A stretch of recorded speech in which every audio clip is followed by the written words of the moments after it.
مولاي صل وسلم دائما. قبیلہ بنو سد کے سادہ اور خاک آلود گاؤں میں حضرت حلیمہ سعدیہ ایک مشکل اور سادہ زندگی گزار رہی تھیں.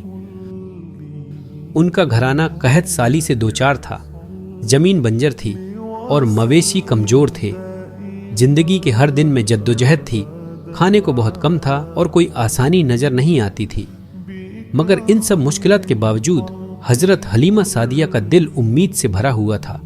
وہ ہمیشہ اللہ کی رحمت کا انتظار کرتی تھیں. ہر سال مکہ کے خاندان اپنے نوزائیدہ بچوں کو گاؤں کی عورتوں کے حوالے کرتے تاکہ وہ ان کی پرورش کریں. یہ عورتیں اس کے بدلے کچھ معاوضہ حاصل کرتی تھیں. اس سال حضرت حلیمہ اور ان کے شوہر بھی اسی امید کے ساتھ مکہ روانہ ہوئے کہ انہیں کوئی بچہ ملے جس کی پرورش وہ کریں.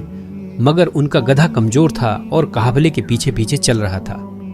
حضرت حلیمہ کا دل پریشانی سے بھر گیا کہ شاید اس سال بھی وہ خالی ہاتھ واپس جائیں گی. جب وہ آخرکار مکہ پہنچے تو حضرت حلیمہ کی پریشانیاں سچ ہوتی نظر آئیں. وہاں ایک خاص یتیم بچے کا چرچا تھا. محمد، جو قریش کے معجز قبیلے سے تعلق رکھتے تھے، حضرت عبداللہ کے بیٹے تھے.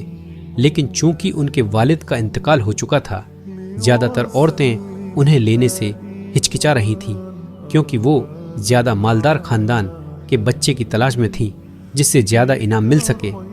لیکن حضرت حلیمہ نے اپنے دل میں ایک عجیب سی کشش محسوس کی. وہ اس یتیم بچے کی طرف کھینچی چلی گئی. جب انہوں نے حضرت محمد کو دیکھا تو ان کا دل محبت اور سکون سے بھر گیا. ان کا چہرہ نور سے جگمگا رہا تھا اور حضرت حلیمہ جان گئیں کہ یہ کوئی عام بچہ نہیں ہے.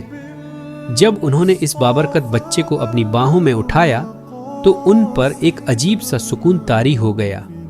انہوں نے فوراً جان لیا کہ یہ بچہ عظیم مقام کے لیے پیدا ہوا ہے. جیسے ہی حضرت حلیمہ نے حضرت محمد کو اپنی پرورش میں لیا، ان کی زندگی میں برکتوں کا ایک سیلاب آ گیا. وہی کمزور گدھا جو قافلے کے پیچھے پیچھے چل رہا تھا، اب اتنی قوت اور طاقت سے آگے بڑھا کہ وہ قافلے کے تمام جانوروں سے آگے نکل گیا. باقی مسافر حیران رہ گئے کہ یہ وہی گدھا کیسے ہے جو پیچھے رہ گیا تھا اور اب وہ سب سے آگے ہے. جب وہ واپس اپنے گاؤں بنو سد پہنچے، حضرت حلیمہ سعدیہ کے گھر اور زمینوں میں تبدیلیاں رونما ہونے لگیں. ان کے وہ مویشی جو کمزور اور لاچار تھے اب تندرست ہو گئے اور کافی دودھ دینے لگے. ان کا گھر جو کبھی بھوک سے دوچار تھا اب برکتوں سے بھر گیا تھا. پورا گاؤں یہ سب کچھ حیرت سے دیکھ رہا تھا کہ حضرت حلیمہ کی تقدیر میں اتنی جلدی اتنی بڑی تبدیلی کیسے آئی. اس کا جواب واضح تھا. رسول اللہ کی موجودگی نے ان کی زندگی میں برکتیں نازل کر دی تھیں. ایک دن حضرت حلیمہ سعدیہ نے دیکھا کہ حضرت محمد دوسرے بچوں کے ساتھ کھیل رہے ہیں. تب ایک حیران کن واقعہ پیش آیا. بچے میدان میں کھیل رہے تھے جب اچانک دو سفید پوش مرد حضرت محمد کے پاس آئے. انہوں نے انہیں آہستگی سے زمین پر لٹایا، ان کا سینہ کھولا اور اسے ایک سنہری پیالے میں موجود پاک پانی سے صاف کیا. دوسرے بچے خوف کے مارے حضرت حلیمہ کے پاس دوڑتے ہوئے آئے اور بتایا کہ کچھ برا ہو گیا ہے.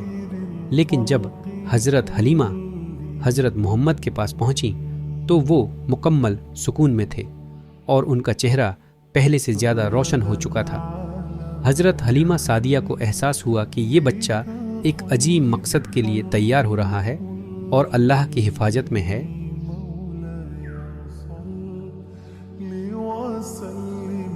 ایک اور حیران کن واقعہ اس وقت پیش آیا جب علاقے میں شدید قحط آ گیا اور امیر ترین خاندان بھی پانی اور خوراک کے لیے پریشان ہو گئے.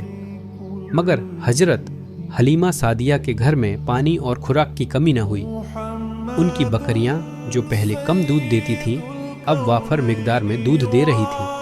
ان کی فصلیں جو باقی گاؤں میں تباہ ہو رہی تھیں حیران کن طور پر ہری بھری تھیں.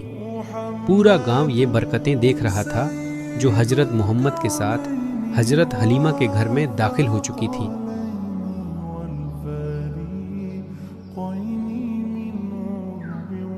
جب وقت آیا کہ حضرت حلیمہ سعدیہ کو حضرت محمد کو ان کی والدہ حضرت آمنہ کے پاس واپس کرنا تھا تو ان کا دل غم سے بھر گیا۔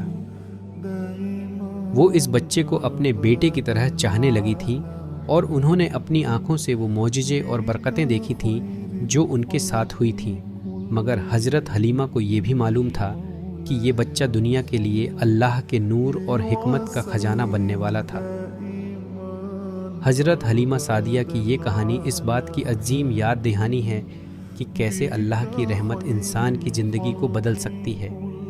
حضرت محمد کی موجودگی نے حضرت حلیمہ سعدیہ کے گھر میں نہ صرف مادی بلکہ روحانی برکتیں بھی لائیں اور ان کی زندگی سکون، خوشی اور رحمت سے بھر گئی۔ حضرت حلیمہ ہمیشہ ان قیمتی لمحات کو یاد کرتی رہیں، جانتے ہوئے کہ ان کی زندگی دنیا کے سب سے عظیم انسان کی پرورش کا حصہ بن گئی تھی۔